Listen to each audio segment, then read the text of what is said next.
hier, au sein du ministère de l'Éducation nationale et de la formation professionnelle, a eu lieu la cérémonie de signature pour l'extension du lycée de Mouloud, présidée par le ministre de l'Éducation nationale et de la formation professionnelle, Mostafa Mohamed Mahmoud. Cet événement, donc important pour le développement de la communauté de Mouloud, a réuni divers acteurs, parmi lesquels figuraient les hauts responsables du ministère de l'Éducation nationale, l'ambassadeur du Japon à Djibouti et les membres du comité pour le développement de Mouloud, dont le vice-président Ahmed Mahmoud Abane. L'accord signé prévoit la construction de 2 salles de classe et d'une bibliothèque pour les élèves de seconde de Mouloud dans la région de Dikil. Cette initiative, soutenue par le ministère de l'Éducation nationale et le Japon, vise à renforcer l'infrastructure éducative locale. La présence du comité pour le développement de Mouloud témoigne de l'engagement communautaire en faveur de l'éducation.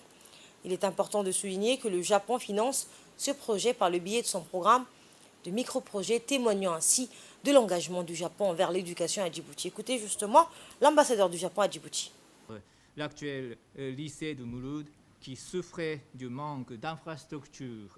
En considération du résultat remarquable de la première promotion bachelière du village, qui a enregistré un taux de réussite de 70%, des efforts administratifs et financiers ont été mobilisés pour améliorer une partie des infrastructures nécessaires avec le budget de l'État. Mais les élèves de seconde sont toujours dans les salles provisoires logées au sein de l'école à côté. Au vu du besoin existant, que l'ambassade a décidé de financer ce projet par le biais de son programme de micro-projets.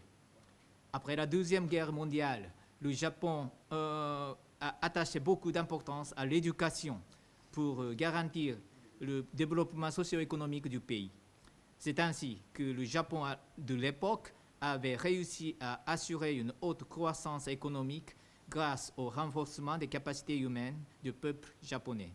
Cette expérience a amené le gouvernement japonais à mettre l'accent sur l'éducation dans sa politique d'aide au développement.